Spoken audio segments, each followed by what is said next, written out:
Hello, as you can see, we're in a different background today with my homie over here behind me. That is because my room is currently on fire. The entire UK is not built for sunshine. We cannot enjoy nice things. Hence, we're going to wait for this heat wave to calm down. Today, I thought I'd do a fun reaction video where I react to Mr. Tom Ford's 3 rules of fragrance. Tom Ford, despite not being as good as it used to be, is still a fantastic brand. It's very sexy, great branding, great aesthetic, and I think it's worth listening out to Mr. Tom Ford himself. Mr. Porter is also a really great brand. It's all very chic and stylish. However, it's all very mainstream, and of course, us fragrance enthusiasts always can pick out when the mainstream advice is not really good advice. So it might be worth watching, see what we can learn, seeing what we can debunk from these usual conventions that people think about fragrances. Let's get started.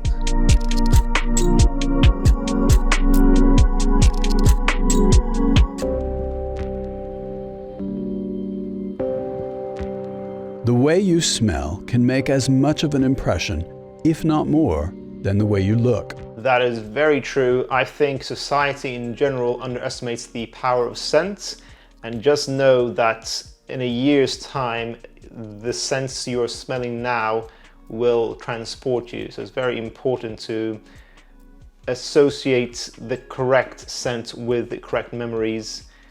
It's sort of like a snapshot. People take pictures on their phone or on their cameras, but a scent can be a snapshot in itself. That's what I think anyways. You guys might disagree.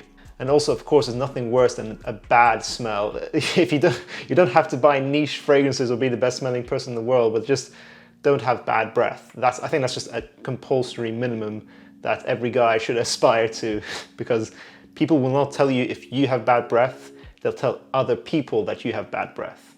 I'm Tom Ford, and these are my 3 rules of fragrance.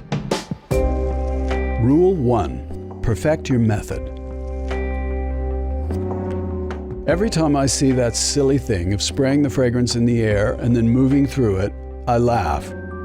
As he should, because that is the stupidest thing I've ever seen. You don't even need to be a fragrance enthusiast to realize that's just a terrible way to apply a fragrance. You are wasting a lot of product there by going into the air and then trying to walk through it, trying to catch molecules. Just, you know, man up and apply it straight to your skin. I also don't understand people who dab and spread their wrists as well. It's like, it's okay, you can just spray directly on your wrist and just let it be, just let it dry out. You don't have to, you know, disperse the fragrance, that's all. My method is to wear a lot of fragrance.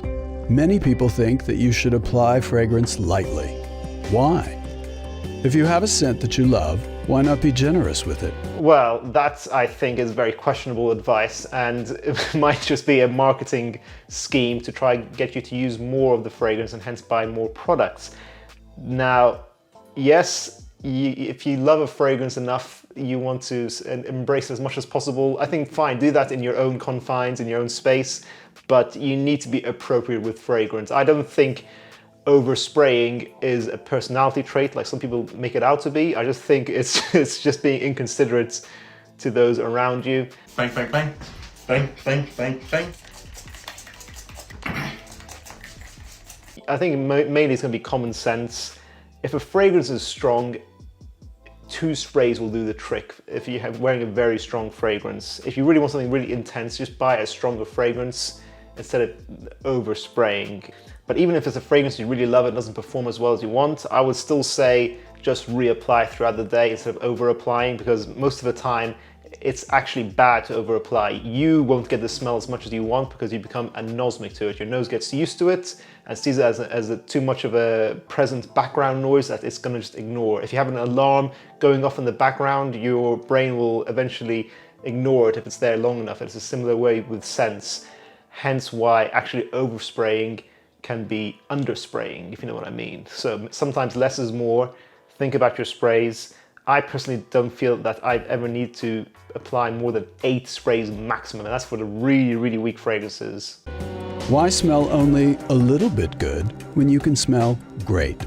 Because you'll annoy everyone. I also spray different fragrances on at different times of the day.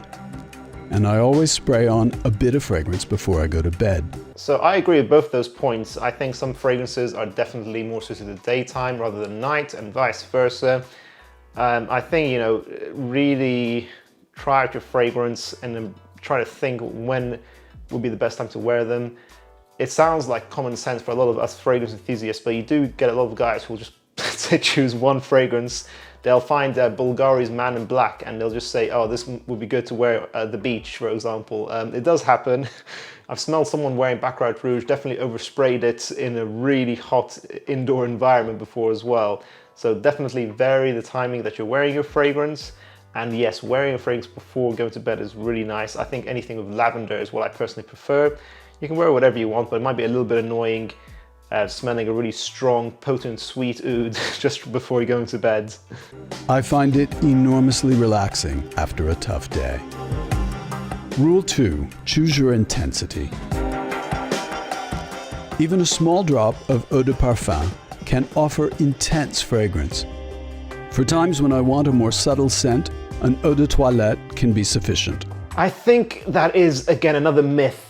The concentration of a fragrance is only one part to its performance. We all know Dior Sauvage Eau de Toilette is a beastly fragrance, and actually the Eau de Parfum doesn't perform as good as it, although the Eau de Parfum is still a great performer also.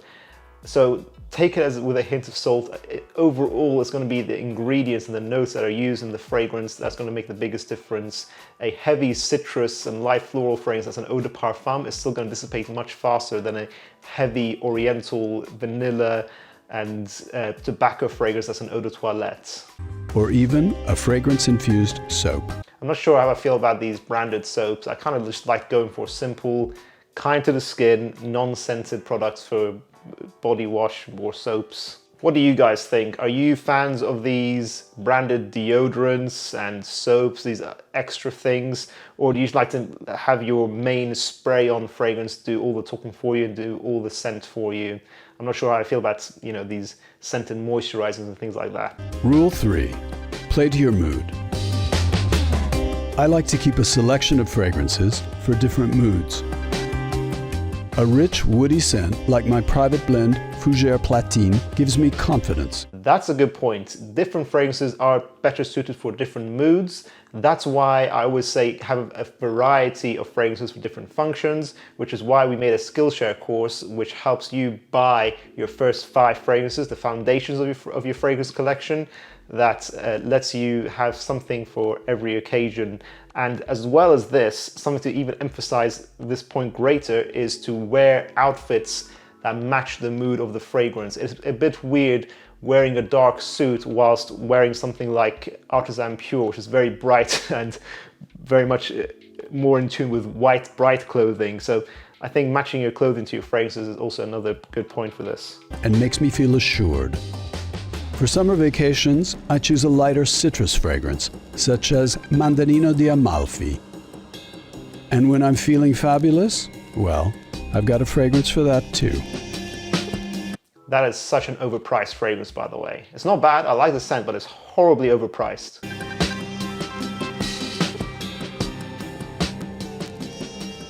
And that's it, guys. I thought that was a fun and interesting video. What do you guys think of the traditional mainstream advice given here by Mr. Thomas Ford himself? Make sure to check out our other videos as well, guys. I've done other reaction videos, and I'll see you in the next one, guys, probably back in my room. Bye.